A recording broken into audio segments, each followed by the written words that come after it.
When most people think hip hop origins, they think the Bronx, Brooklyn, and Queens, but Long Island, that's a bold thesis. So for your film, The Sixth Borough and such, we're talking about The Sixth Borough, a film that reveals how Long Island became an an unexpected crucible for hip hop excellence, featuring legends like De La Soul, Public Enemy, EPMD, Rakim, and Method Man. So what made you realize this story needed to be told in particular? Well, I was fortunate enough to be brought onto the project by the executive producers, Julian and Andrew. Julian and Andrew are both Long Island natives, and they're really, really passionate about everything Long Island, including, the hip hop scene. So they thought that Long Island hip hop was really undervalued. So they wanted to create a film giving Long Island its, proper credit, proper due. So they created a sizzle reel, they did some interviews. And then fast forward, about, I would say a couple of months, maybe a year later, they interviewed me to bring me on board. And as a big hip hop fan, a lot of my favorite rap artists are from Long Island. So I just jumped at the opportunity to help tell the story, to help tell the story of this borough that hasn't got its proper due. So because I love these artists so much, I was just happy to do it. You got an incredible lineup of hip hop royalty in this film. What is it like getting Chuck D, Rakim, and these legends to open up about their Long Island experience? I mean, Clay, it was literally a dream come true. De La Soul is one of my favorite rap groups of all time. Public Enemy is probably one of the most influential political groups to me of all time. So to be able to meet these guys, to meet Parrish, to meet Method Man, I mean, if you had told me this when I was 10, 11, 12, 13, I wouldn't have believed you, right? It's it is a dream. And, you got the kind of balance. It's tricky. You have to balance being a fan and not fanning out when you're interviewing these guys and maintaining some sort of professionalism. And, I try to do that. And then after the interview, I asked them a couple other questions before the interview. So it was amazing. It was literally a dream come true. And I'm from Long Island originally, from Freeport. Okay, that's where my wife's from, Freeport. Okay. So it's not too often I get in spaces where people know exactly what I'm talking about, unless you're from, New York, generally, right. More specifically. But you compare Long Island's hip hop scene to Harlem's jazz renaissance and Seattle's grunge explosion. That's a pretty powerful historical parallel. What makes a place become a cultural epicenter like that, in your opinion? It's interesting. I mean, it's just this really interesting mix of just a time when this varied, number of extremely talented people just come together at these really crucial points in history, in world history. So when you think about the Harlem Renaissance, when you think about what's happening in Paris, when you think about what's happening in Seattle, right? You just have these little moments and pockets. And that late 70s and early 80s period into the early to mid 90s of Long Island was another one of those periods. And I think it's, what I think it is that, you have this really interesting migration of all these working class Black folk coming from the other boroughs, right? And trying to find a better life. And there's just enough, financial uplift. There's just enough economic change where they can afford these houses on Long Island. And they aren't the biggest houses, right? But they're houses and they have yards. And because this is happening, right, this is exposing a whole new generation of Black and brown folk to all these different, influences, experiences, cultures, right? And it all, mixes into this really interesting gumbo, this really interesting stew of this music, right? Then you also have all this migrations happening, right? In the Bronx, you got, Kool Herc and all those guys creating hip hop. So it's all this stuff happening, all at one time and one point to create, this great Long Island hip hop sound. So the film explores this fascinating cultural collision: Black families seeking the American dream in suburbia but facing fierce racism, which I definitely know about, like what happened in Lawrence and such. We do have to trace back one of the original suburbs after the Second World War was Levittown, New York, which is in Long Island, I believe. So how did this tension actually fuel the creativity we hear in the music? I mean, it's because you have people experiencing white flight, right? So we have Bill Stephanie really talking about that. When he first gets to his town, the neighborhood is predominantly white. Fast forward a few years later, it's predominantly black. What does that mean culturally, right? What is again, when I talked about influences earlier, what's being brought in? What are the cultural traditions being brought in, right? What's leaving, right? So that influences the music.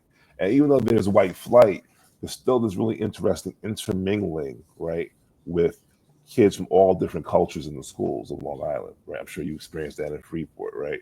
So it's not just the hip hop influence coming from the Bronx. It's not just the R&B influence coming from the other boroughs, not just the reggae.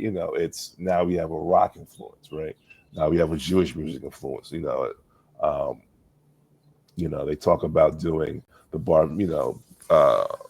DJing bar mitzvahs, Public Enemy's crew, early on, so it's all these different cultural influences. Again, as I said, just mixed in. So that's how, and it gives the music a really specific sound, right? The EPMD sound is a sound that was totally new and wasn't duplicated.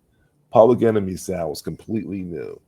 De La Soul sound completely new, right? And this is, I think, is because they're, Long Island being the sixth borough is, getting all these other things hitting you, right? All these other influences hitting you, and then not just musically, just culturally, and it's all being put into the music and making that music sound super, super unique. I'm one who studies social dynamics and have for a long time. I'm always intrigued by how these artists adapted an urban sound to suburban surroundings.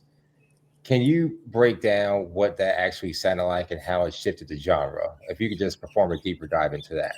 Yeah, I mean, the urban sound, I think I would guess that the urban sound is what they're transplanting from. Let's just say the Bronx. I mean, it could be any of the other boroughs, right?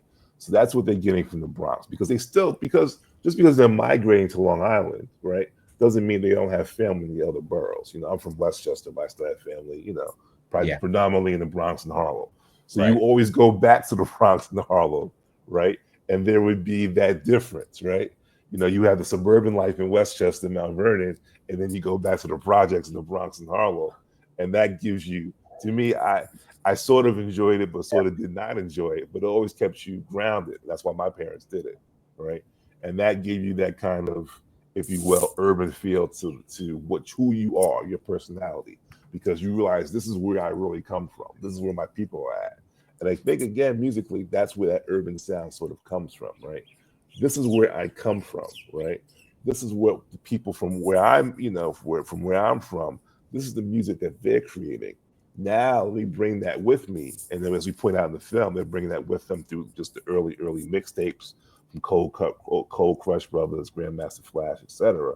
Right? Let me bring that urban sound with me through the mixtapes and seeing what they're doing. Now let's bring that to Long Island. And now that we have that as our foundation and our basis, now let's add these different layers to that. And I think that's what's happening. And so your early question about the racism, I mean, I to me, within the music, Public Enemy was, to me, the group that really infused that kind of aspect of the Long Island experience as well, right? As they talked about, the police, they talked about just the general racism of America affecting their daily lives. Not so much daily life. You hear bits and pieces, Yeah. but to me, it's really Public Enemy. But that's to me. So that's where the urban feeling and that really hip hop feeling comes in. Appreciate that for sure. Because Long Island does need to have a story told more.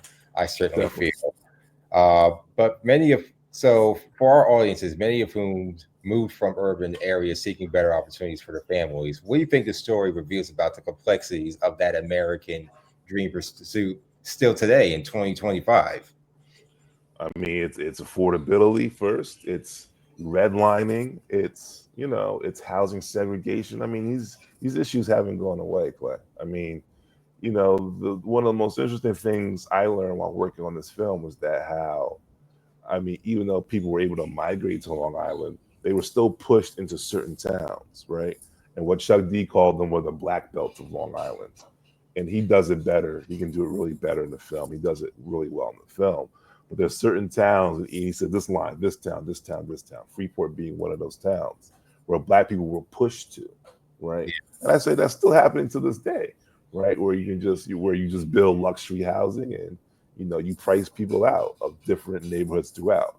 So that's always something to be aware of as we're trying to, create better opportunities for our families. It's, what's around us, right? When we move into these communities, what are the resources that can help us specifically? If they aren't there, okay, how do we change that? How do we create change, in these places, if that's even possible? Do we want to go through all that? So it's a lot. I mean, America is always a funny and interesting place to live. And there's always some sort of challenge that can always be, related back to its foundation. So appreciate that for sure.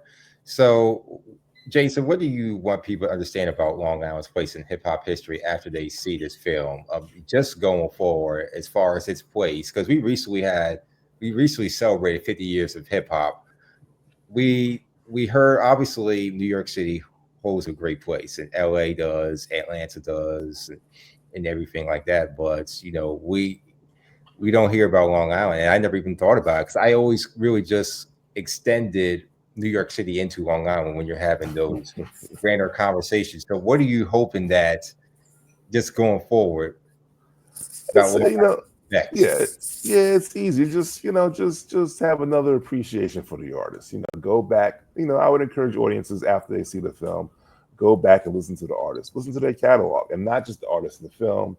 We have K Solo, we have Keith Murray, we got is it Das Effect? I'm not sure if it's Das Effect. There's a Craig Mack, Granddaddy IU. There's a ton of other artists, from Long Island. Busta Rhymes, Lisa New School, and I would just explore the music. I mean, there's some artists now, Rock Marciano, who's from Long Island now. Just explore the music, have fun with it. Really, I would say revisit some of these classic guys, these classic groups, listen to their new stuff. But just give Long Island its proper due in the hip hop scene. That is the thing I want people to take away from it. Appreciate that. Well, we're definitely glad to be having the Sixth Borough screening at Martha's Vineyard African American Film Festival and all. And thank you again, Jason, for your time today. And will you be on the island? I will not, unfortunately. I'm on vacation with my family. I was there last year with a film, Old Dirty Bastard, A Tale of Two Dirties. Had a really, really good time there. I wish I was there this summer, but maybe next year. All right. Well, thank you again for your time, and you have a good rest of your day. You too. Thanks, Clay. Bye-bye.